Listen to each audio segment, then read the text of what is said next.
Hola a todos, bienvenidos. Mi nombre es Martín Francia, yo pertenezco al Departamento de Suelos y Aguas y dentro de él al grupo disciplinario Geología. Hoy vamos a empezar a desarrollar esta temática en el marco del curso de primer año Introducción a las Geociencias. Y bueno, vamos a empezar entonces definiendo qué es la geología. Como ustedes verán ahí, la geología es la ciencia que busca la comprensión de la Tierra. Estudia la historia de nuestro planeta, así como la naturaleza, formación, evolución y disposición actual de la materia que lo compone. Entonces, como ustedes se podrán imaginar, se trata de una materia muy abarcativa, que tiene una diversidad muy grande de temas, y nosotros acá en el curso vamos a hacer hincapié en aquellos que a ustedes les puedan servir como insumo para abordar otras materias en la carrera y aparte para aplicar en la vida profesional de ingenieros agrónomos. Bueno, entonces, ¿qué conocimientos aporta la geología a la formación de los ingenieros agrónomos? ¿Por qué es importante que un ingeniero agrónomo tenga conocimientos de geología? Bueno, primero que nada vamos a hablar del suelo. Ustedes deben saber que el suelo hereda las características de la roca subyacente al lugar donde se encuentra. A esa roca nosotros le llamamos roca madre o material parental. Las propiedades físicas y químicas de esos suelos están determinadas, entre otros factores, por la naturaleza del material que le da origen. Esos otros factores son el clima, la flora y la fauna que ocurre en ese lugar y la posición en el relieve en la cual se encuentra, actuando durante un determinado periodo de tiempo. Entonces ustedes van a ver que suelos originados en materiales parentales muy diferentes bajo un clima similar, porque ese es el caso que ocurre acá en nuestro país, que de un extremo a otro no hay grandes variaciones en el clima, van a dar suelos muy diferentes. Vamos a tener grandes variaciones en los suelos y uno de los principales factores de esas variaciones va a ser el material parental.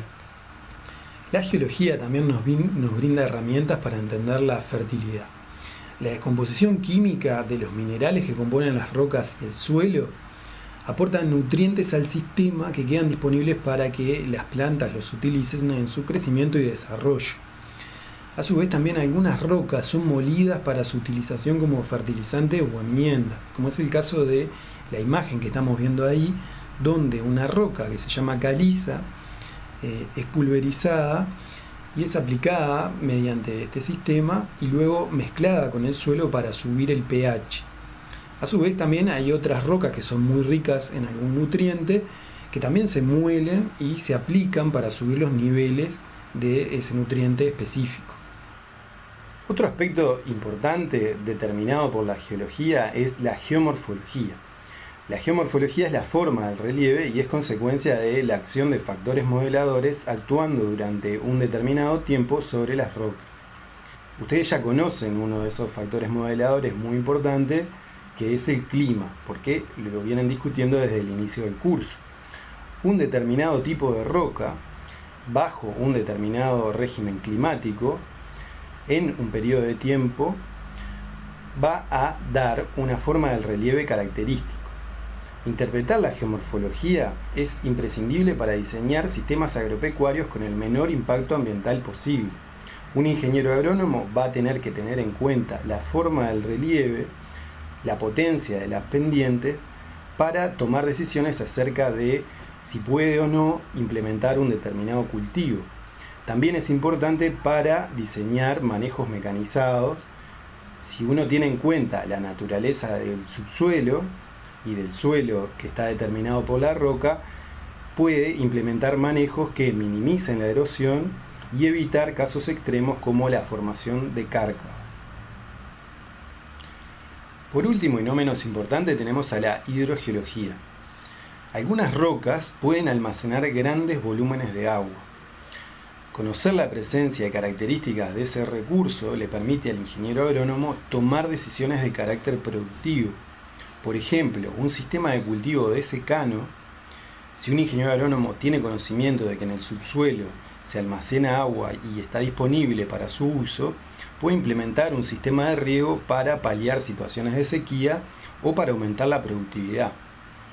Conocerlo y conocer sus características permitirá explotarlo de forma racional y a la vez conservable. no va a ser el ingeniero agrónomo quien determine en qué lugar se va a hacer un pozo, ni conozca todas las características hidrogeológicas de un tipo de roca, pero el ingeniero agrónomo tiene que tener algún tipo de conocimiento sobre este tema porque va a ser en última instancia quien termine administrando el recurso. Bueno, y para que ustedes puedan vincular entonces esta rama de la ciencia, que es la geología, y los contenidos que nosotros vamos a dar a partir de ahora, con el resto de las asignaturas que ustedes ya vieron dentro del curso y las que van a venir posteriormente, vamos a hablar de nuestro objeto de estudio dentro de lo que es el gran sistema Tierra. Sistema Tierra visto como un sistema muy complejo que tiene una infinidad de elementos que interactúan entre sí y están integrados.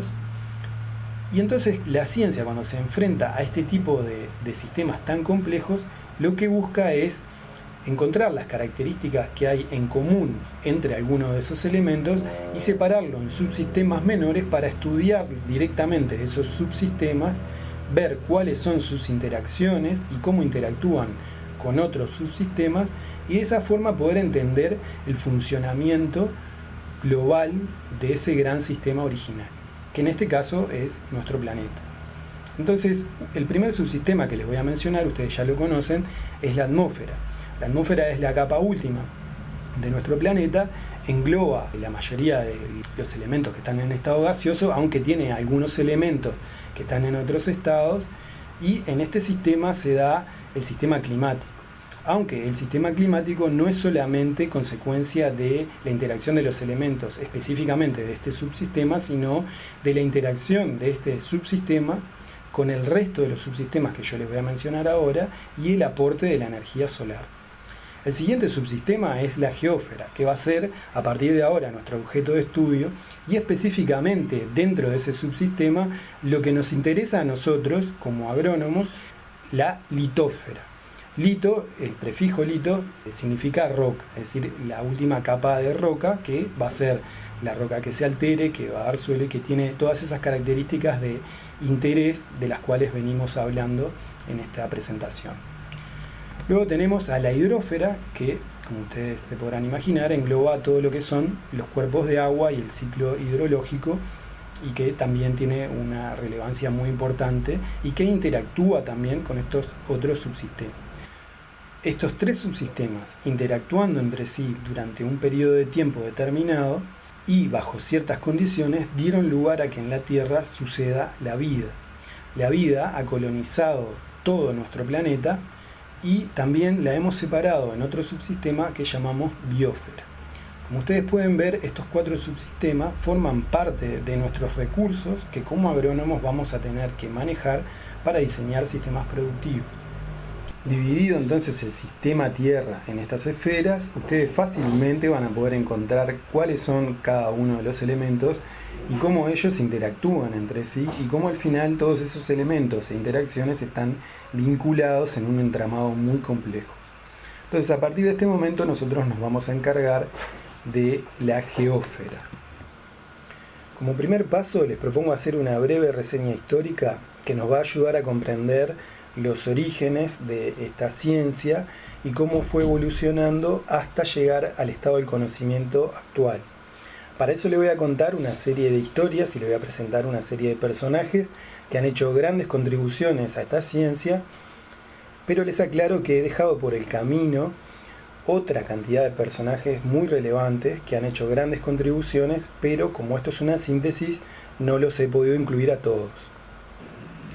Bueno, esa imagen que ustedes tienen ahí es la imagen de un fósil de un vertebrado que está en una roca que nosotros encontramos en las inmediaciones de la ciudad de Vichadero, en el departamento de Rivera, en nuestro país. Entonces, imagínense que nosotros llegáramos a ese lugar sin tener absolutamente ningún conocimiento geológico ni nada similar.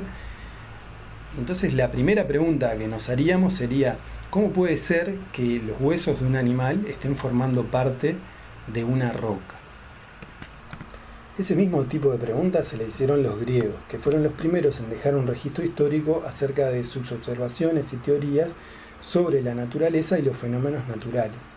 Aristóteles, que nosotros lo conocemos por su contribución a otra rama del pensamiento, que es la filosofía, junto con otros contemporáneos, también se ocuparon de la geología. En aquel momento su preocupación giraba en torno a eventos catastróficos que ocurrían en la región donde vivían, como erupciones volcánicas o terremotos, que siguen ocurriendo al día de hoy en esa misma región. También cuestiones que tenían que ver con su economía, como por ejemplo el hallazgo de gemas o materiales preciosos y hallazgos de difícil explicación como el hallazgo de fósiles en las rocas. En aquella época la ciencia, la filosofía y el credo no estaban separados, eran una misma cosa. Es decir, que a observaciones objetivas se le sumaban justificaciones arbitrarias y creencias de aquel entonces. Es decir, que bastaba con que una teoría sonara lo suficientemente racional y se amoldara a las creencias de la época como para ser aceptada y de esa forma justificar algún evento de la naturaleza. Un ejemplo de esto es lo que pensaba Aristóteles acerca del hallazgo de fósiles. Aristóteles suponía que había animales que vivían en las rocas, que cumplían su ciclo biológico en ellas y que cuando morían quedaban sus restos. Esa teoría, que sonaba bastante racional, no era justificada mediante ninguna observación, sino simplemente era una suposición arbitraria sobre un fenómeno que se veía. Pero como se amoldaba a las creencias de la época, alcanzaba para justificar ese fenómeno. Hoy por hoy la ciencia exige que luego de teorizar haya una comprobación, haya pruebas de que eso sucede de la forma que se está proponiendo. No obstante esto, los griegos fueron los fundadores del racionalismo y por tanto pusieron la piedra fundamental para lo que después se terminaría desarrollando como método científico, que es lo que se aplica hoy para entender la naturaleza y los fenómenos naturales. Muchas de las teorías griegas sobre los fenómenos naturales se mantuvieron durante muchísimos años. Luego de la Edad Media, a principios del Renacimiento, la humanidad comenzó a cuestionarse esas viejas teorías y hubo un nuevo auge del racionalismo. En el año 1650, un arzobispo en Irlanda, que se llamó James Ussher, hizo un estudio cronológico de la Biblia y basándose en fechas, determinó que la edad de la Tierra era de 4004 años antes de Cristo. Es decir, que hoy la Tierra, según la hipótesis de Ussher, tendría 6025 años. Basándose en esas fechas, Ussher y otros contemporáneos explicaron las estructuras que vemos sobre la Tierra, las montañas, las grandes depresiones en el terreno, a partir de una teoría que se llamó catastrofismo. Ellos decían que esas estructuras se formaban a partir de desastres súbitos, producidos por causas desconocidas, que se dieron al inicio de la Tierra y que ya no sucedían. Hoy sabemos que estas teorías no son correctas, pero sobre la base de lo que propusieron estos pensadores del Renacimiento fue desarrollándose el método científico. En el año 1795, un físico escocés publica un libro que se llama Teoría de la Tierra. Este físico es James Hutton y se considera el padre de la geología moderna.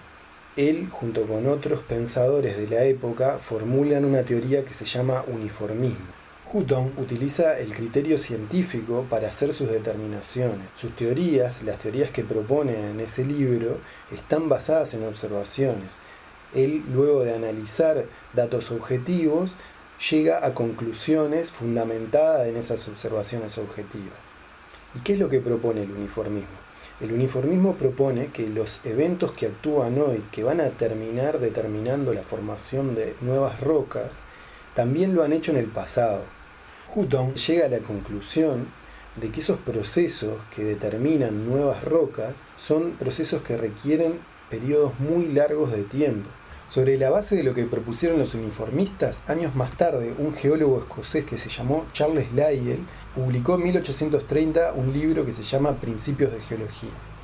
Lyell fue un gran observador de los procesos naturales por los cuales se forman las rocas y las estructuras geológicas. Él propone que la materia sólida en la Tierra está en un constante ciclo de destrucción y creación, en un equilibrio dinámico. Esa teoría que Lyell propone para la geología influiría muchísimo en el pensamiento de Charles Darwin. El equilibrio dinámico también se podía aplicar para explicar fenómenos biológicos. Charles Darwin, años más tarde, publicaría su teoría sobre el origen y la evolución de las especies. Vamos a ver con algún ejemplo qué es lo que propone la teoría uniformista. Hay un dicho que es muy común entre geólogos, que es que el presente es la clave del pasado.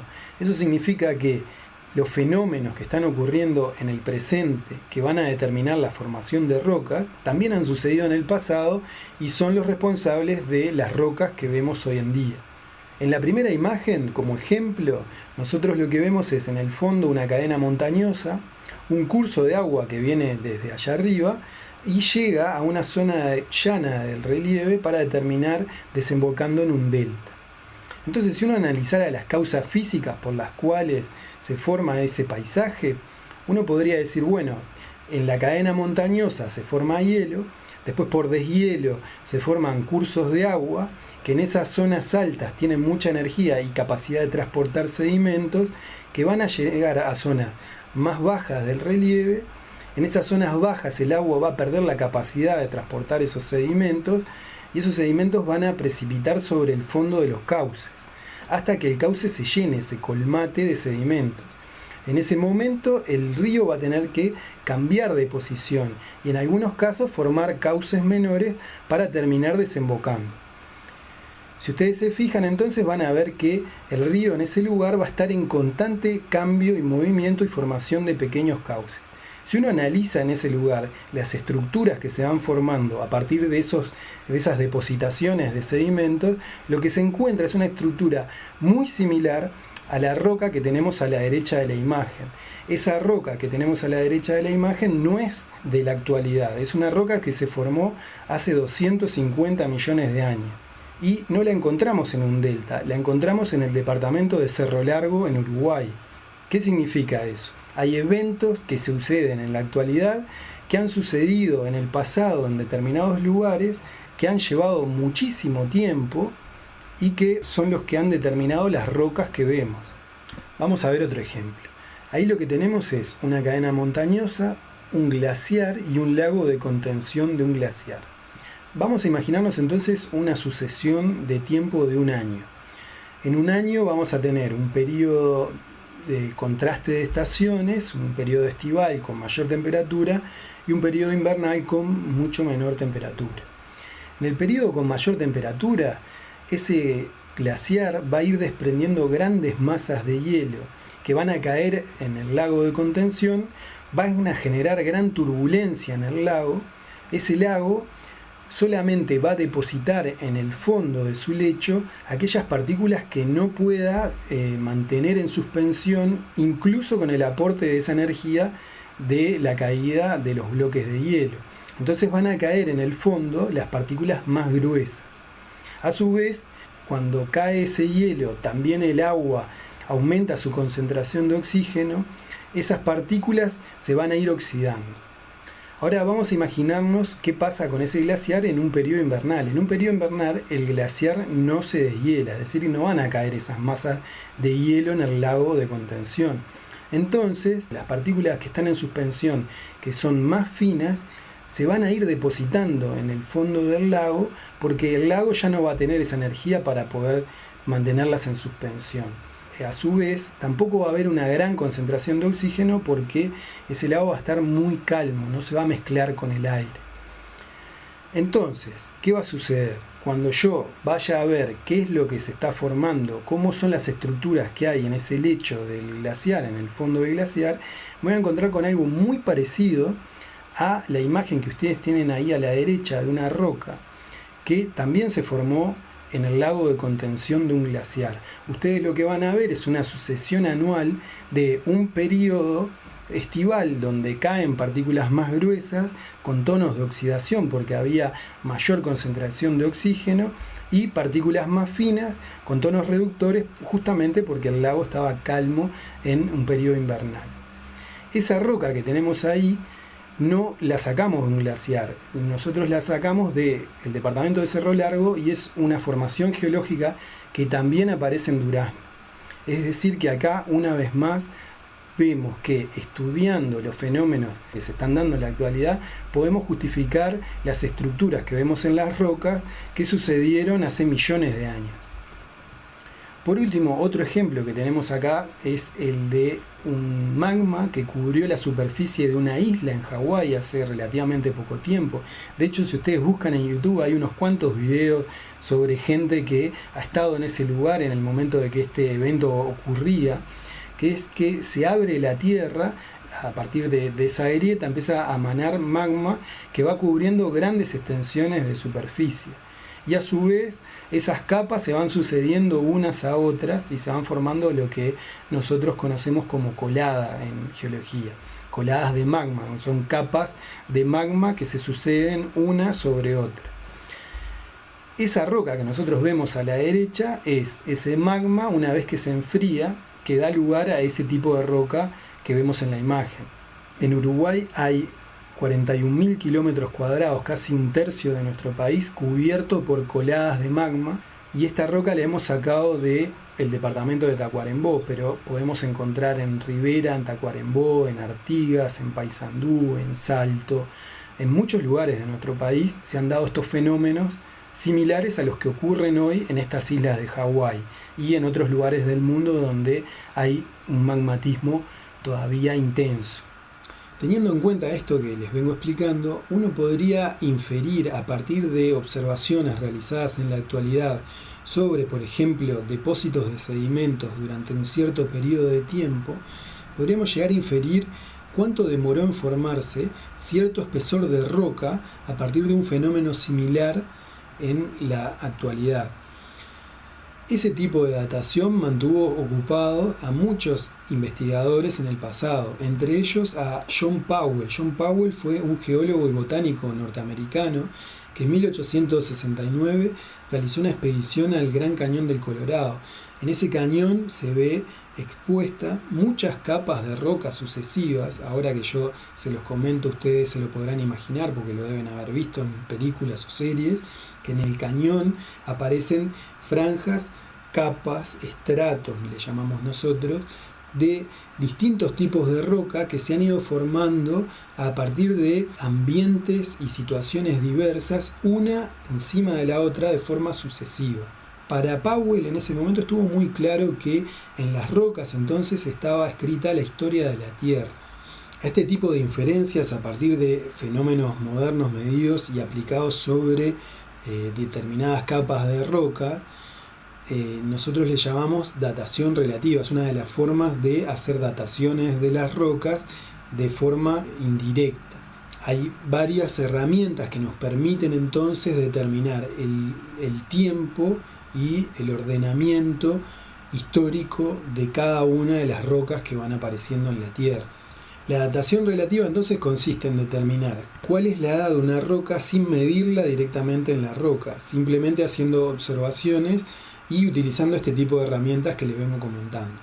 Por ejemplo, acá lo que tenemos es una imagen de un Cerro Chato, una típica estructura del norte de nuestro país, donde uno puede ver una capa de roca que ustedes van a ver ahí en el cerro que tiene una forma cónica, y arriba hay otra capa de roca mucho más fina que se ve ahí en la imagen, ¿sí?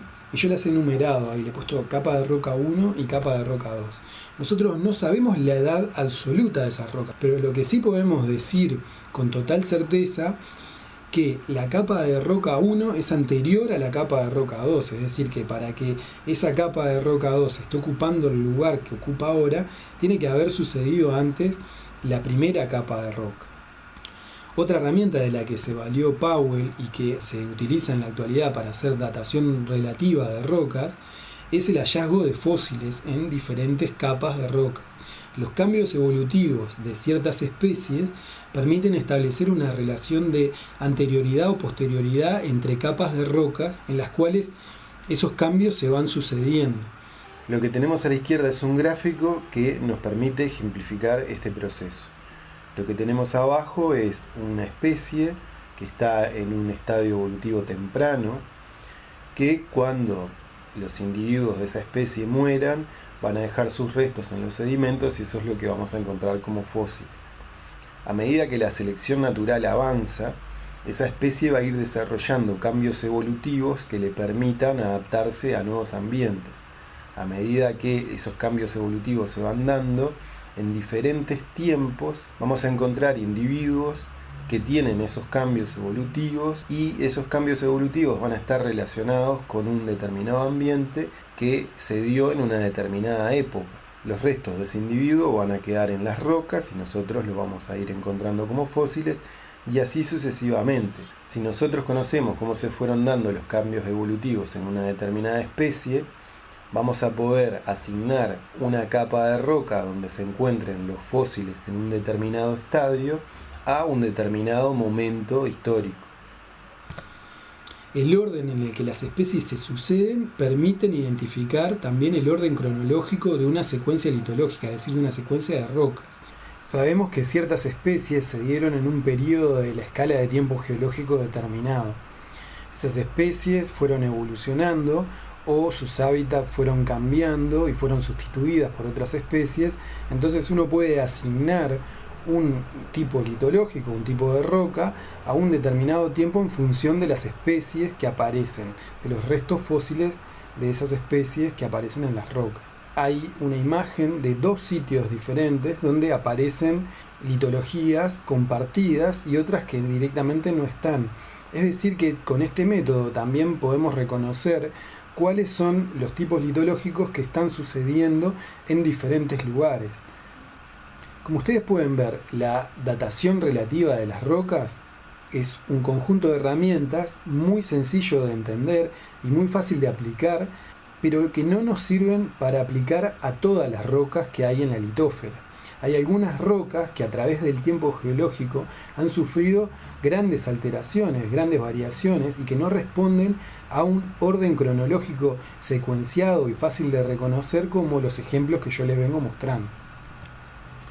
Entonces hubo que esperar hasta que la edad de la roca se pudiera medir en sí misma, es decir, hubo que esperar a que se pudiera hacer una datación absoluta de las rocas para poder saber cómo se fueron sucediendo en el tiempo todas las litologías de nuestro planeta y así poder determinar finalmente cuál es la edad de la Tierra. El método que permite la datación absoluta de las rocas es el método radiométrico, que mide el tiempo de degradación de los isótopos radioactivos. Con ese método pudimos determinar que nuestro planeta tiene una edad algo superior a los 4.500 millones de años. Es un número tan grande que cuesta imaginárselo. Esta es la escala del tiempo geológico.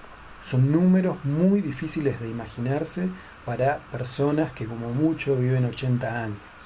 Vean la gran diferencia que hay entre este número, esta edad de la Tierra, con respecto a la edad que habían calculado los catastrofistas, que era de 6.025 años. También este es un buen punto para parar y ponernos a pensar en todo el camino que tuvo que recorrer la ciencia y todo lo que tuvo que evolucionar el método científico para que nosotros podamos llegar a esta determinación que es realmente muy certera. Esta escala de tiempo geológico se representa generalmente con esta espiral del tiempo, donde el origen está hace 4.500 millones de años, y a medida que avanza la espiral se van representando los diferentes periodos de la escala de tiempo geológico. Si ustedes se fijan, entonces hay algunos puntos muy importantes que están señalados en esa espiral de tiempo, como por ejemplo la aparición de las primeras estructuras orgánicas hace 3.000 millones de años, allá abajo, donde hay una flechita que está señalando la espiral. Más adelante se formarían los primeros organismos celulares. Luego, hace 1.000 millones de años, los primeros organismos pluricelulares. Y así ustedes van a ir viendo que en el espiral la vida se vuelve cada vez más compleja, empiezan a aparecer seres más complejos y a su vez se van representando todos los periodos geológicos de la historia hasta la época actual. En esos periodos geológicos acontecieron grandes extinciones. La Tierra en un momento dado tuvo un único continente gigante que después se dividió. Sucedieron grandes catástrofes que extinguieron gran parte de la vida. Esas grandes extinciones no pasaron una sola vez, sino que sucedieron en 6 periodos diferentes. La vida se extinguió 6 veces. En algunos casos las extinciones fueron muy mortíferas y acabaron con casi toda la vida en el planeta.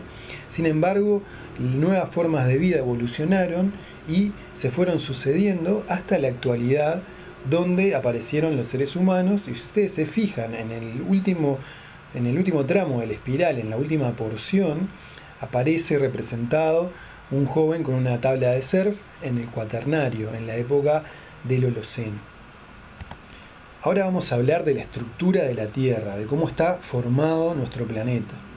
Hace un rato les hablaba de el espiral del tiempo geológico y les comenté que en un determinado momento la Tierra estaba formada por un único continente. ¿Cómo puede ser entonces, se debe estar preguntando alguno de ustedes, que hoy haya muchos continentes y que tengamos más de un océano en nuestro planeta? ¿Qué pasó? ¿La Tierra se mueve? ¿Cuál es la explicación? Bueno, la explicación la vamos a entender a partir de conocer cómo está formada la estructura de nuestro planeta. Ahí en la imagen ustedes tienen la foto de una isla que está al norte de Nueva Zelanda, en el Océano Pacífico, que en el 2015 ganó varios kilómetros de tierra nueva a partir de una erupción volcánica que se dio en ese lugar, y que al día de hoy, fotos más modernas, ya muestran cómo la vida ha ido colonizando toda esa capa nueva de tierra. Y esto viene al caso de aquella teoría de Lyell sobre el equilibrio dinámico, en el cual se formulaba la hipótesis de que la Tierra estaba en constante transformación. ¿Cómo es la estructura de la Tierra? Lo que ustedes tienen ahí es una representación gráfica de nuestro planeta, cortado a la mitad como si fuera una naranja, exhibiendo una serie de capas concéntricas. Si bien ahí los límites se ven bastante claros, ustedes tienen que tener en cuenta de que esos límites en la realidad son bastante difusos, sobre todo a medida que nos acercamos al interior de la Tierra, porque eso está en constante cambio y movimiento. En un principio la Tierra era una serie de materiales en el sistema solar que se fueron acrecionando, y esos materiales entonces, a medida que se iban acrecionando, iban formando capas con diversas características. La primera capa de la que vamos a hablar es la corteza terrestre. La corteza terrestre está dividida en corteza continental y corteza oceánica. La corteza continental es una capa fría y sólida, esto es muy importante, que es bastante más espesa, es decir, es más gruesa que la capa de la corteza oceánica. La corteza oceánica tiene un espesor menor. A su vez, la corteza continental tiene una densidad menor y la corteza oceánica tiene una densidad mayor. Eso genera cierto equilibrio. ¿Por qué? Porque en la corteza continental tenemos menos peso por unidad de volumen, dado que tiene menos densidad, y en la corteza oceánica tenemos más peso por unidad de volumen, dado que tiene mayor densidad. Por debajo de la corteza tenemos el manto. El manto, si ustedes se fijan, es una capa mucho más espesa que la corteza, tiene una profundidad de 2.900 kilómetros y tiene rangos de temperatura que ya de base son muy altos. En la capa más externa está en el entorno de los 600 grados y llegando a la capa más interna en los 3.200 grados. Las rocas del manto están en estado sólido, pero debido a las altas temperaturas y a otras características del manto, esas rocas son muy plásticas y tienen capacidad de deformarse y de moverse. Por debajo del manto tenemos el núcleo. El núcleo está compuesto por dos capas. Una capa exterior, donde hay rangos de temperatura que van de 4.000 a 5.000 grados. Está mayoritariamente compuesto por hierro. Y una de las características más resaltantes es que ahí la materia está en estado líquido. Y a su vez también un núcleo interior, una capa final, la última de las capas, es ese núcleo interior que, si bien está a una temperatura mucho mayor que la del núcleo exterior, a más de 6.000 grados, ahí por una cuestión de que las presiones son altísimas, la materia está en estado sólido. Entonces el núcleo, que está moviéndose, funciona como una especie de dínamo. Ahí esa dinámica entre el núcleo exterior en estado líquido y el núcleo interior en estado sólido, más los materiales que lo componen, generan un campo electromagnético, que es el campo electromagnético de la Tierra, que ustedes ya conocerán de haberlo estudiado en el liceo y en la escuela.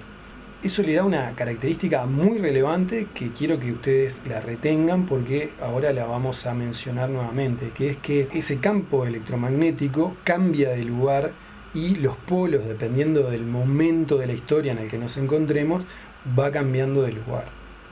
Bueno, ahora vamos a hacer una descripción de la Tierra desde un punto de vista geofísico. Desde un punto de vista geofísico, la clasificación de las capas cambia un poco pensando cuál es la relación física que hay entre ellas. Lo que vamos a diferenciar es una capa externa que se llama litósfera, que es esa capa de la que venimos hablando desde que empezó la presentación.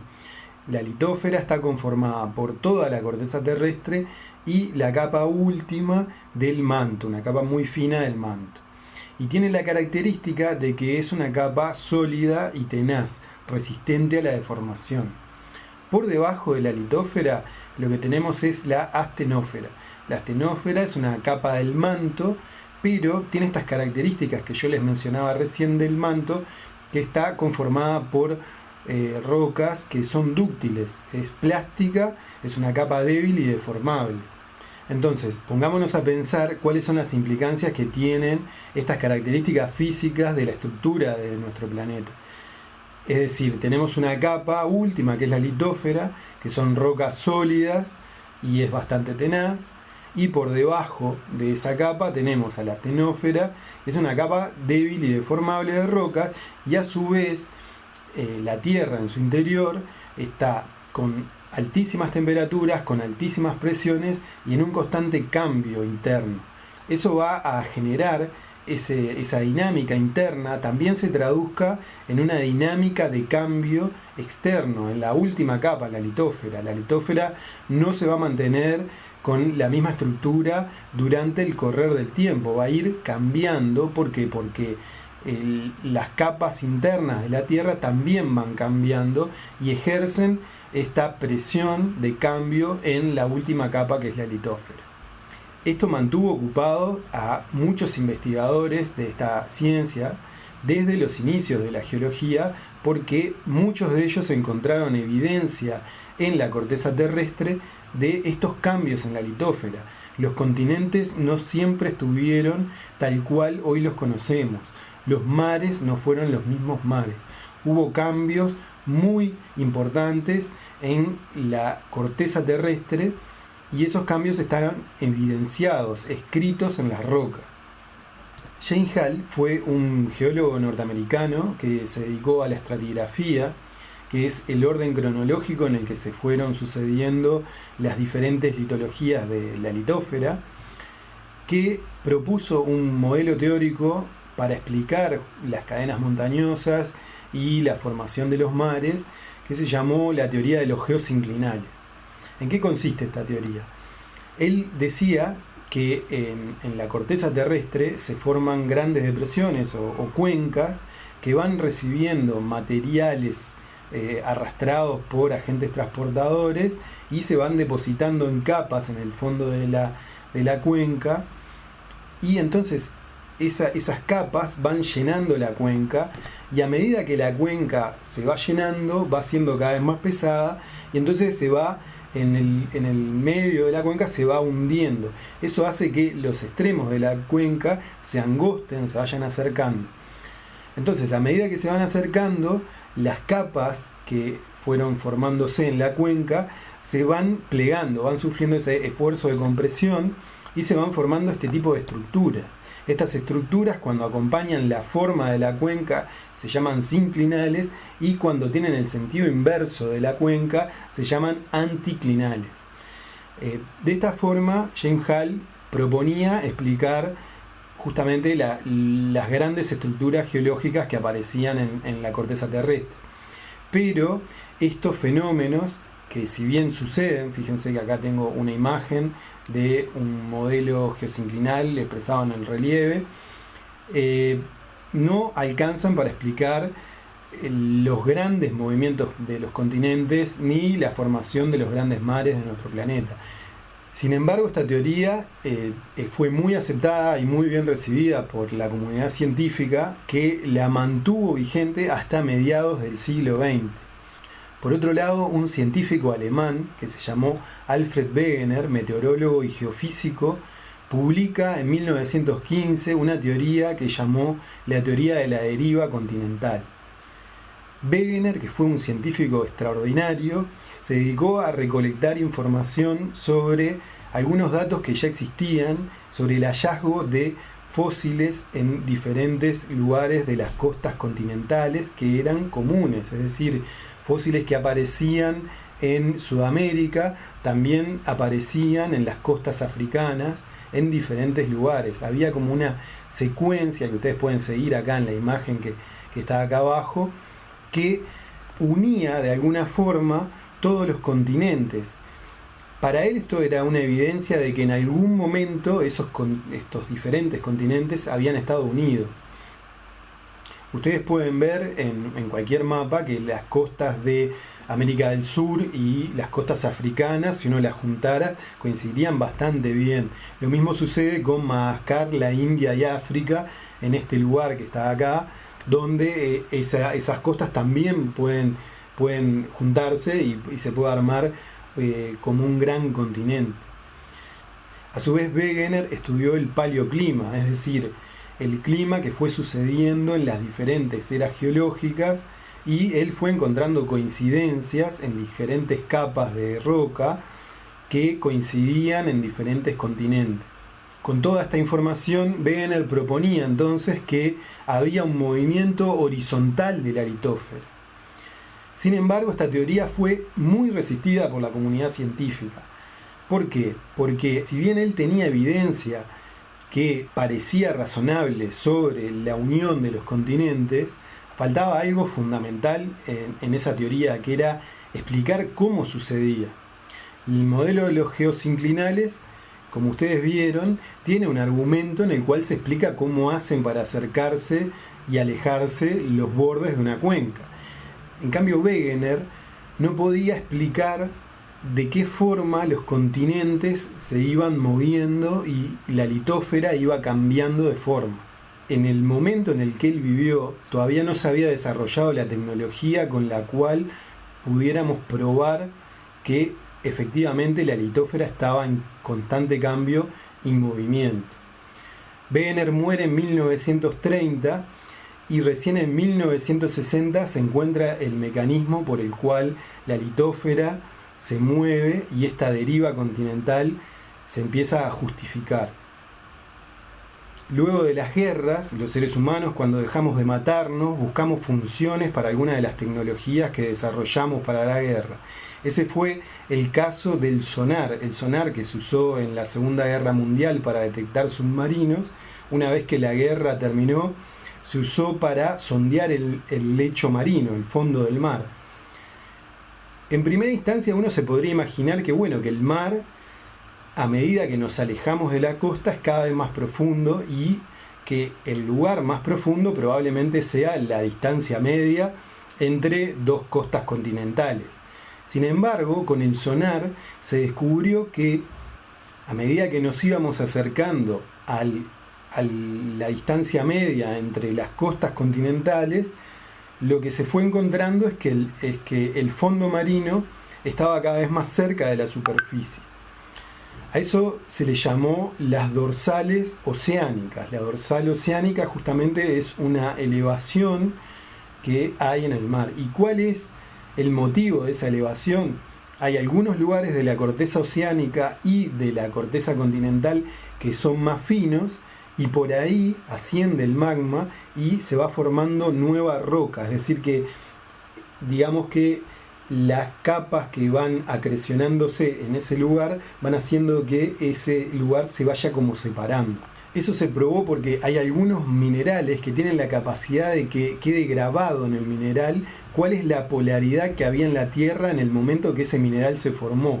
A eso nosotros le llamamos paleomagnetismo. Se puede medir en esos minerales cuál era la polaridad de la Tierra en el momento en que la roca se había formado. Entonces, ¿qué sucede? Ahí donde está la dorsal oceánica, que se está generando nueva roca hacia los costados, hay franjas que tienen una polaridad y se sucede con franjas que tienen la polaridad inversa.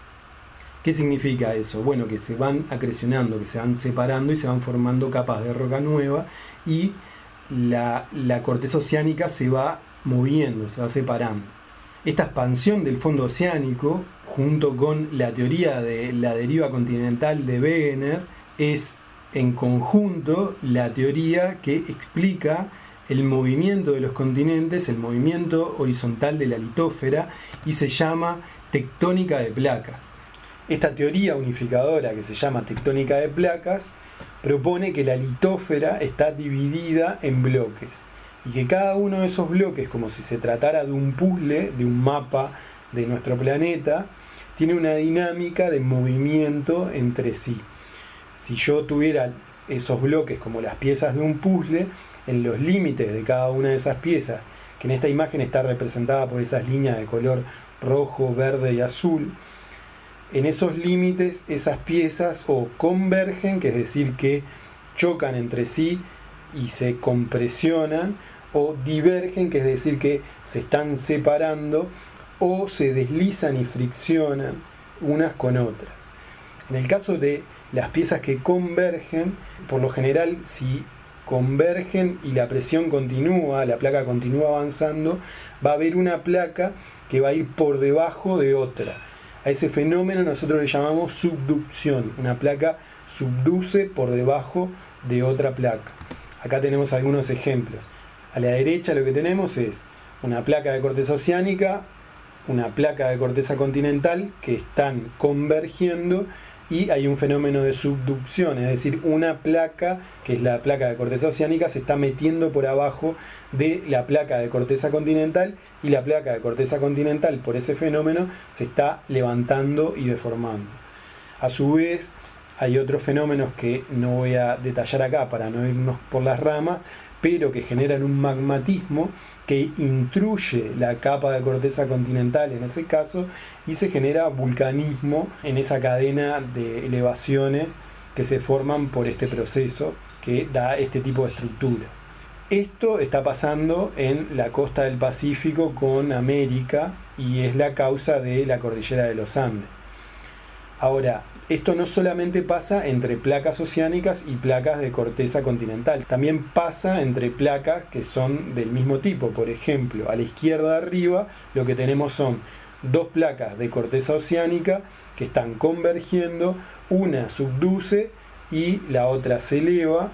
Esto pasa en el fondo marino y se produce también una situación de magmatismo, y en este caso, en el ejemplo, se van generando chimeneas que van a dar islas. Es el caso de la imagen que les mostré cuando empezamos a hablar de estructuras, de aquella isla que iba ganando terreno por un fenómeno de vulcanismo.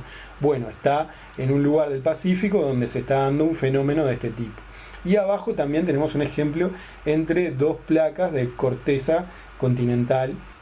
La tectónica de placas explica todos los eventos catastróficos relacionados con el movimiento de la litósfera y la dinámica de la estructura de la Tierra, con los que estamos familiarizados.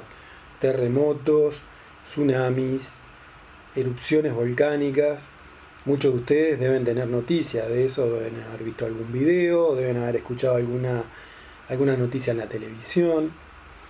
Ahora, alguno de ustedes debe estar diciendo, sí, yo capaz que vi algún video de un terremoto, de una erupción volcánica, pero ya movimiento de continentes es algo más raro. Para mí siempre estuvieron en el mismo lugar, para mis padres también, se estudian de la misma forma desde siempre. ¿Cómo puede ser que se estén moviendo?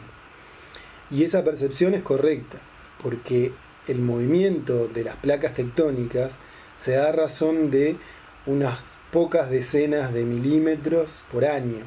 Es decir, que en el transcurso de toda una vida, una placa de repente se movió medio metro. Si consideramos que el perímetro de nuestro planeta es de 40.000 kilómetros, medio metro es muy despreciable e imperceptible para nosotros. Pero ustedes deben recordar el tiempo geológico.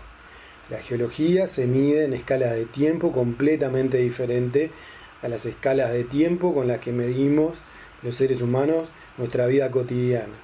Es decir, que para la geología 1.000.000 de años es muy poquito tiempo. Y si multiplicamos esos pocos milímetros por millones de años, lo que vamos a tener es un desplazamiento de muchísimos kilómetros.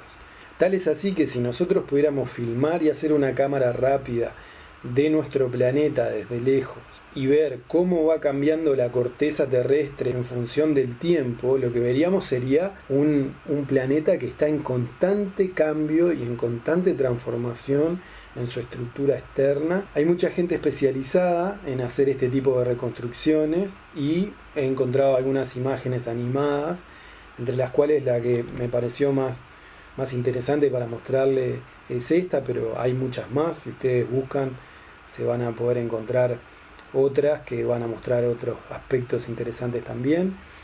Esta en particular nos muestra cómo va cambiando la corteza terrestre desde hace 260 millones de años en el periodo pérmico y con una escala de a 20 o a 10 millones de años nos vamos acercando hacia la actualidad y hacia cómo está configurada la corteza en la actualidad. Entonces, fíjense esto que yo les decía, a escala humana es completamente imperceptible el cambio, pero a escala geológica, con los tiempos geológicos, en realidad los cambios en la corteza son extremadamente dinámicos y son muy profundos aparte.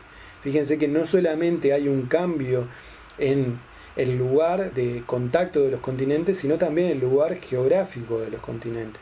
Si nosotros, por ejemplo, en esta representación seguimos a nuestro país, vamos a ver que nuestro país estuvo durante varios periodos sumergido en parte o completamente en el mar, formó parte de un continente llegando a los 260 millones de años, que fue el continente Gondwana. Formábamos parte del desierto más grande que existió en nuestro planeta y hay vestigios de eso en las rocas, también hay vestigios de que Uruguay estuvo sumergido. Fíjense que una vez más confirmamos que la geología expresa la historia de nuestro planeta en un determinado momento, la historia de un determinado lugar en un determinado momento. Otro detalle interesante con respecto a esta imagen que estamos viendo es que si ustedes se fijan van a ver que se está dando esta dinámica de la que venimos hablando. La tectónica genera que esos bloques de litósfera se conecten y formen nuevos continentes, mares diferentes, pero a la vez ustedes van a ver que hay algunos lugares que tienen mayor altitud, que en esta imagen están representados con colores ocres y marrones, que van allanándose con el tiempo, van perdiendo altitud. Y a su vez van a ver que hay algunas zonas de algunas placas tectónicas que se hunden de forma parcial en el mar y que luego sufren un levantamiento relativo. Eso se da por un fenómeno que se llama isostasia. Vamos a pasar a ver de qué se trata y vamos a tratar de entenderlo con un ejemplo sencillo que les voy a mostrar a continuación. ¿Qué es la isostasia y cuál es la importancia de este proceso? Recuerden que nosotros dijimos entonces que la litósfera es una capa rígida de roca tenaz que está apoyada sobre la astenósfera, que es una capa de roca dúctil que es débil y se va deformando. Entonces, para llevar eso a un extremo y poder explicar bien cómo se justifica esta dinámica de elevación y hundimiento relativo de bloques de la litósfera, les traigo un ejemplo muy simplificado de la realidad, pero que es muy efectivo para explicar este fenómeno. Por un lado, lo que tenemos es un recipiente con agua. En ese recipiente están flotando fragmentos de un material que es más liviano que el agua. Podría ser madera, podría ser algún plástico, podría ser corcho. Vamos a suponer que se trata de fragmentos de corcho. Acá están representados de forma plana en 2 dimensiones, pero ustedes tengan en cuenta de que en realidad lo que estamos representando son materiales volumétricos que tienen 3 dimensiones y que esto es una simplificación.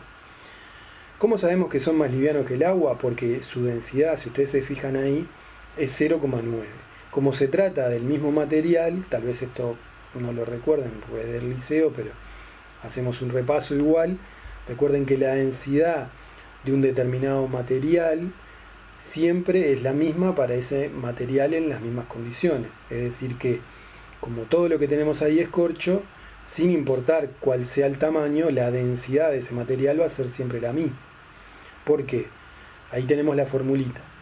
Densidad es la masa sobre el volumen, es decir, la cantidad de materia que tenemos de ese material dividido el espacio que ocupa esa cantidad de materia. Es decir, que si yo aumento la cantidad de materia, también aumento de forma proporcional el volumen.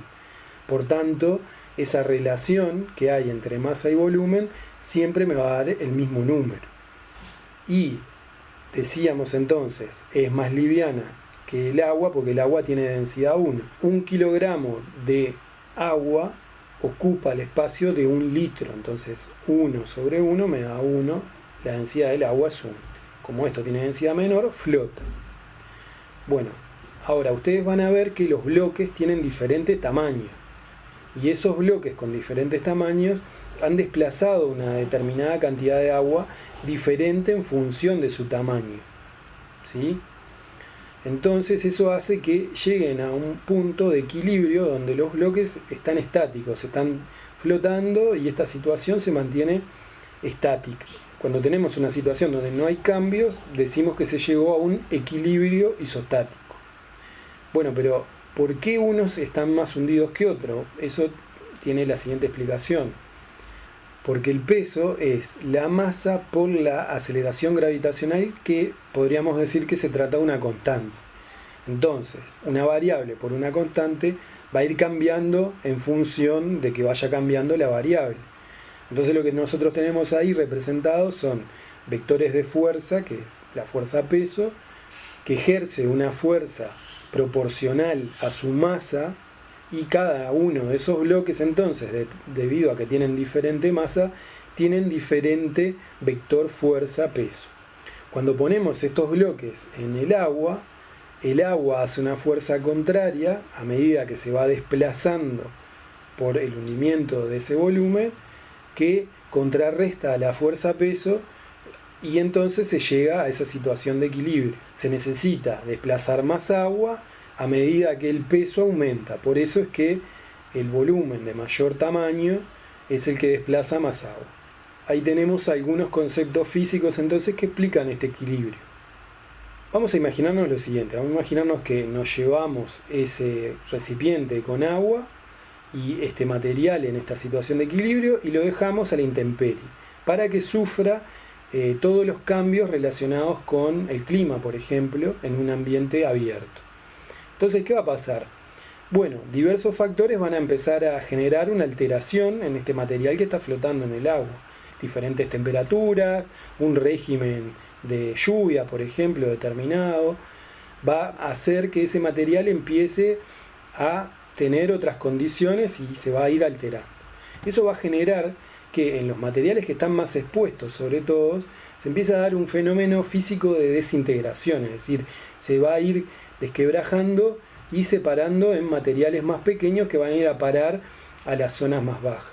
Esas zonas más bajas podrían ser estos materiales que están a los costados, que reciben parte del bloque que se empezó a desintegrar. Entonces acá lo que vamos a tener es una situación diferente a la de partida, porque el bloque más grande, que fue el que se empezó a desintegrar, perdió masa. Y si vamos a la fórmula de peso, si tenemos menos masa, como la gravedad es la misma, lo que va a pasar es que esa fuerza peso se va a achicar, ese vector se va a achicar. Por lo tanto va a desplazar menos agua. Entonces, al desplazar menos agua, lo que va a suceder es que ese bloque va a ascender. Y en la situación contraria, los bloques que están a los costados, que han recibido nuevo material, es decir, más masa, van a tener un vector peso mayor, y entonces para llegar a la situación de equilibrio se va a desplazar más agua, es decir, se van a hundir más. Y bueno, cuando sucede eso, hay una nueva situación de ajuste, y a este ajuste le llamamos ajuste isostático. Acá lo que tenemos es un ejemplo de la litósfera apoyada sobre la astenósfera, justo en una zona donde la litósfera es más espesa, es decir, más ancha y tiene una elevación. Como esa zona está más expuesta, va a estar más expuesta a la erosión. La erosión lo que va a hacer es ir desintegrando la roca que está más arriba. Los agentes transportadores como el aire y el agua van a llevar ese producto de la erosión, esos sedimentos, hacia zonas más bajas. Entonces esa capa de la litósfera en ese lugar va a tener menos peso y se va a producir un ajuste isostático. Si uno mira el conjunto de la corteza, lo que tenemos es una situación un poco más compleja. En esta representación ideal que tenemos acá, tenemos un mismo tipo de roca apoyado sobre la astenósfera, y ese mismo tipo de roca varía y hace su ajuste isostático de la misma forma que vimos en la representación. La lógica es exactamente la misma. Ahora, si nosotros agrandamos la región y ya empieza a haber diferentes tipos de roca, ahí lo que vamos a tener son diferentes composiciones químicas para cada uno de esos tipos de roca y por tanto diferentes densidades. Entonces, en el ejemplo donde teníamos un recipiente con agua, deberíamos poner materiales que sean más livianos que el agua, pero diferentes entre sí. Entonces, esos materiales, al tener diferente composición química, tendrían diferente densidad. Una misma masa ocuparía diferente volumen. Como el peso depende de la masa, no del volumen, si tenemos la misma masa, es decir, todos tienen el mismo número de kilos, el vector peso va a ser el mismo para cada uno de estos bloques. Esta es la explicación del ejemplo que estamos viendo. En la corteza se dan situaciones diversas. Se lo dejo para que lo analicen y lo piensen, y piensen también cómo va a ser la dinámica del ajuste isostático en función de que se altere uno u otro material. Para redondear, podemos decir que el movimiento de la corteza terrestre está explicado por la tectónica de placas, sobre todo cuando hablamos de movimiento horizontal de las placas tectónicas, y cuando hablamos de hundimientos o levantamientos relativos de regiones de esas placas, estamos hablando del fenómeno de isostasia. Ambos fenómenos están íntimamente relacionados y el conjunto de ambos explican todo el movimiento de la corteza terrestre. Antes de terminar con este tema, les quiero comentar qué pasó con Uruguay con respecto al cambio de paradigma que hubo en la ciencia geológica con respecto a este tema del movimiento de la corteza. La geología en Uruguay comienza en la Facultad de Agronomía y se mantiene durante muchísimos años hasta que se funda el Instituto de Geología en la Facultad de Ciencias, y a partir de ese punto ambas facultades estudian la geología con énfasis en aspectos diferentes de esta ciencia. Uno de los docentes más importantes que ha tenido nuestra facultad, que a su vez ha sido uno de los investigadores más prominentes de la historia de nuestro país, el profesor Jorge Bossi, en 1965 explicó muchas estructuras geológicas anteriores al Devónico a partir de ciclos orogénicos basados en la teoría de los geosinclinales de James Hall. Ustedes recordarán que en este momento de la historia recién se estaban teniendo datos que respaldaban la teoría de la deriva continental de Wegener. Es decir, que hasta este momento la geología que tenía que ver con cambios en la estructura de la corteza terrestre estaba explicada por el modelo de los geosinclinales. Pero una vez que el modelo de tectónica de placas es fundamentado y es aceptado internacionalmente, el profesor Jorge Bossi revisa sus teorías sobre las litologías anteriores al Devónico y encuentra evidencia de que Uruguay está conformado por terrenos tectonoestratigráficos, entidades geológicas que son fragmentos de la litósfera que están limitados por megafallas, que son zonas donde hay evidencia de que estos fragmentos fueron juntándose, acrecionándose. Estos fragmentos de la litósfera presentan historia geológica diferente al de áreas vecinas, es decir, que provienen de zonas de la corteza terrestre diferentes y de distintos momentos del tiempo geológico. A medida que se fueron juntando, estos terrenos formaron un zócalo, una base, donde luego sucederían o se irían apoyando las litologías posteriores de nuestro país. El profesor Bossi falleció el 2020. Aparte de su enorme e invaluable producción académica, nos ha dejado una enseñanza sobre cómo se tiene que hacer ciencia. La ciencia se está revisando a sí misma constantemente, y uno de los secretos de los grandes investigadores es su capacidad para cuestionar su propio conocimiento y reformular el conocimiento a partir de nuevas evidencias. Vamos a pasar al último tema, y con este último tema vamos a tratar de cerrar todo lo que tiene que ver con historia de la geología en nuestro planeta y vamos a ver cuánto de esta historia geológica está representada en nuestro país. Como yo les decía hace un rato, la estratigrafía es una rama de la geología que estudia cuál es el orden cronológico y cómo se van disponiendo los distintos tipos de roca en la corteza terrestre. Lo que tenemos ahí es una imagen de un afloramiento del norte de nuestro país, donde hay un tipo de roca que, si ustedes se fijan, se fue depositando en capas que se van ordenando de forma horizontal, hasta que llega un momento que hay una discontinuidad en ese ordenamiento y capas de roca que en apariencia son muy similares se van depositando, pero en lugar de estar de forma horizontal lo hacen con un ángulo de inclinación diferente. Es decir, que en ese periodo de la historia geológica ocurrió un cambio que determinó que los sedimentos en un determinado momento se dispusieran de una forma diferente a como venían disponiéndose anteriormente. Vamos a ver con un ejemplo qué es la estratigrafía.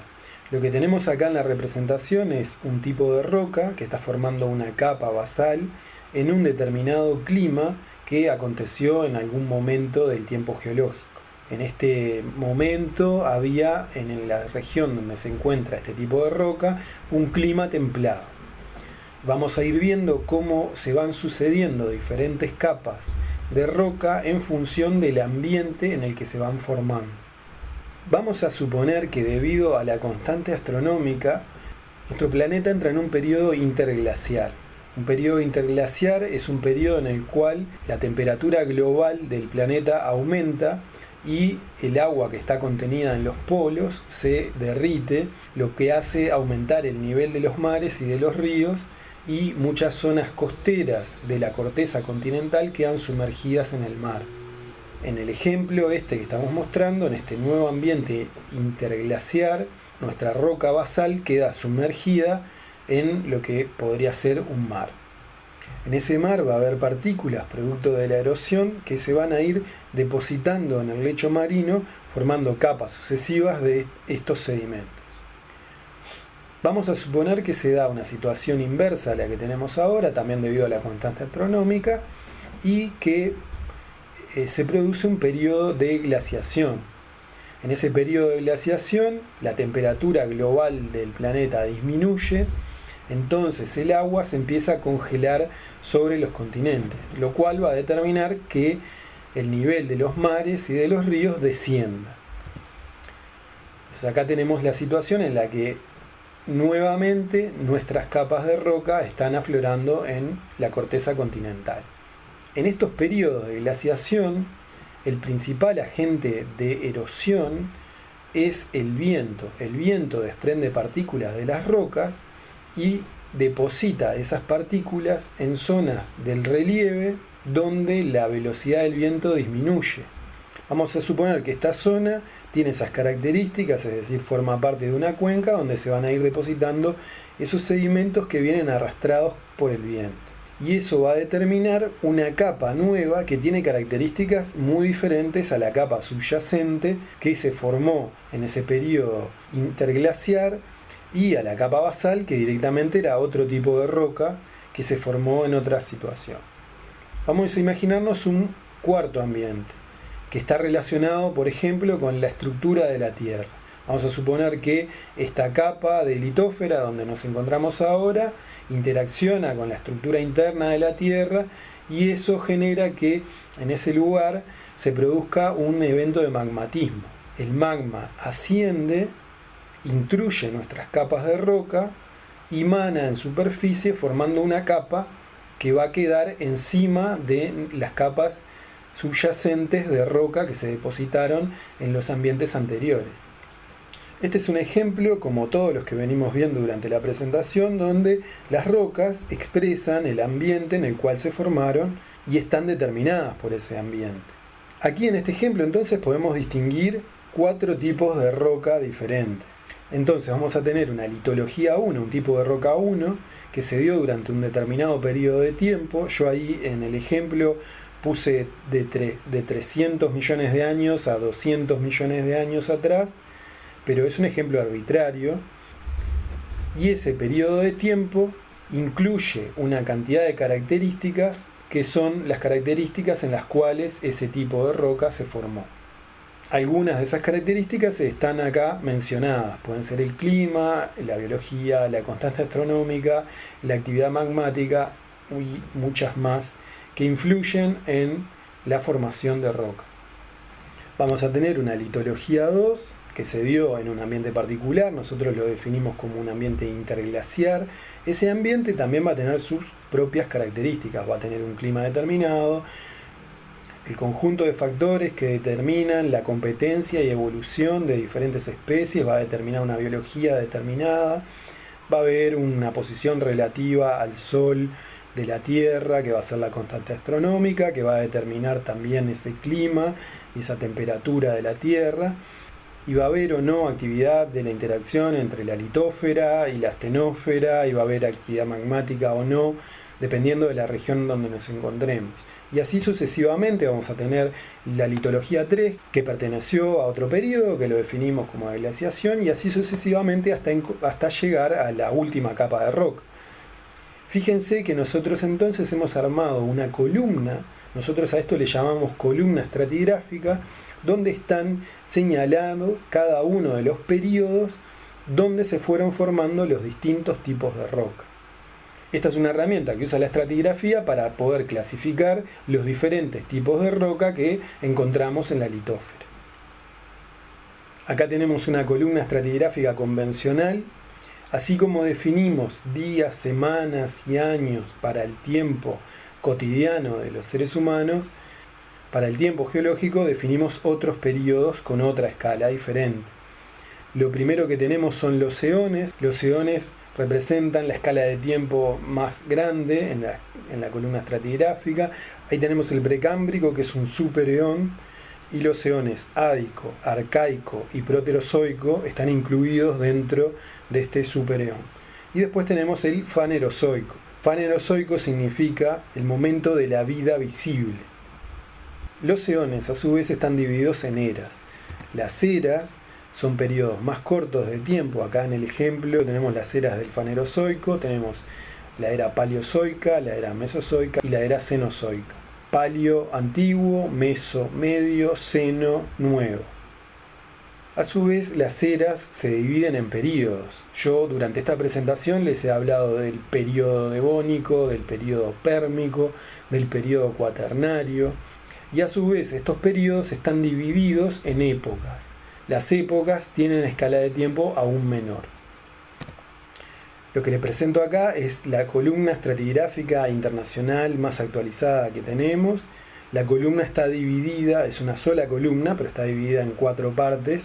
La parte más antigua es la que tenemos a la derecha, y lo que tenemos que ir es agregando tramos de columna hasta llegar a la parte de la columna izquierda, que es la parte que está más arriba. Fíjense que está representado todo el tiempo geológico con sus eones, sus eras, sus periodos y sus épocas, divididos también en una escala que relaciona los periodos y las épocas con colores. Algunas escalas de colores corresponden a épocas que están adentro de un mismo periodo. Cuando se confeccionan mapas, se utiliza esta escala de colores para representar las litologías de un determinado momento del tiempo geológico.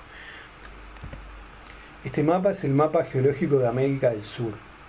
Nosotros ahí tenemos representado la geología de los diferentes países de América del Sur. Van a ver que la clasificación de colores se corresponde con la clasificación que teníamos en la columna estratigráfica internacional. Aquí hay una columna estratigráfica confeccionada a partir de todos los tipos de roca que aparecen en esta región. Fíjense un detalle bien interesante. Si nosotros descontamos las secuencias litológicas que se forman en la cordillera de los Andes, muchos países apenas están representando 3 o 4 geologías de diferentes periodos del tiempo geológico. Fíjense lo que sucede al oeste de Argentina y al sur de Brasil. Sin embargo, cuando llegamos al territorio nacional, lo que vemos es que aparece un popurrí bastante importante de colores. ¿Qué está significando eso? Que en Uruguay tenemos representados casi todos los periodos geológicos de la columna estratigráfica, es decir, tenemos una variedad muy importante en nuestra geología a pesar de nuestro tamaño.